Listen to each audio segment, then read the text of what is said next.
power ranking the coaches in the NFL playoffs. The NFL playoffs are where great head coaches prove their worth. Game planning, adjustments and time management are key to leading a team to the Super Bowl. The great coaches figure out a way to survive and advance. The bad ones can foil a good team's chances. With that in mind, we've ranked the 12 head coaches overseeing this year's playoff field. This one's a no-brainer. Mularkey is the only coach in these playoffs whose fans would like to see him replaced. His outdated offensive scheme has halted Marcus Mariota's development, something we called early last year. He also cost the Titans at least one game in 2017 by botching a simple time management situation. Marrone's ranking is actually a slight against the entire staff. The offense isn't very good, at least compared to other playoff teams, and the defense, while stacked with talent, employs a simplistic scheme that the best coaches and quarterbacks will be able to beat in January. It's hard to rank McDermott any higher on this list due to a lack of experience and his inability to solve the Bills' run defense problem. At the same time, I wouldn't be surprised if he put together a game plan capable of beating the Jaguars in the wild card round. Pederson is a good play caller, but he's made some questionable in-game decisions in regards to time management and challenges. Those loom large in the playoffs. Quinn showed he was capable of switching things up last postseason when Atlanta went against its Mo and started blitzing more. Will he have another tweak up his sleeve this time around?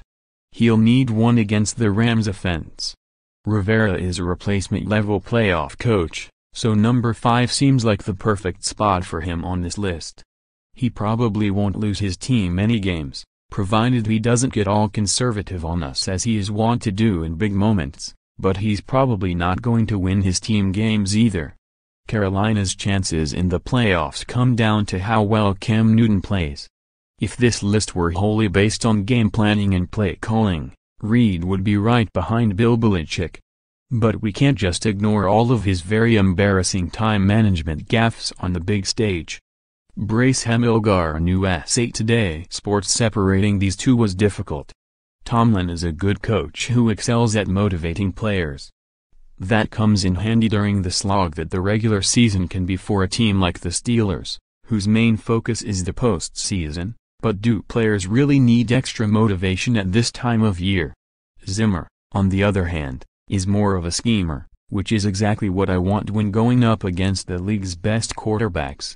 If his defense gets hot this month, Minnesota can beat anyone, including this next guy. Did you expect anyone else?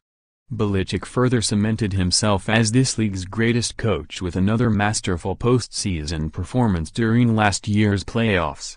He checks all the boxes for a postseason coach. He can make in-game adjustments, he knows how to manage the clock, and his game planning is legendary at this point.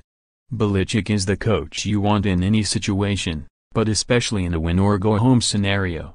More, watch Stephen A. Smith lose his mind over John Gruden report. John Gruden responds to Stephen A. Smith's rant, refutes ownership report. ESPN's new Masters commercial will make golf fans so excited. Nick Saban is complaining about something that happens nearly every week. Khloe Kardashian shows off baby bump in adorable photo with Tristan Thompson.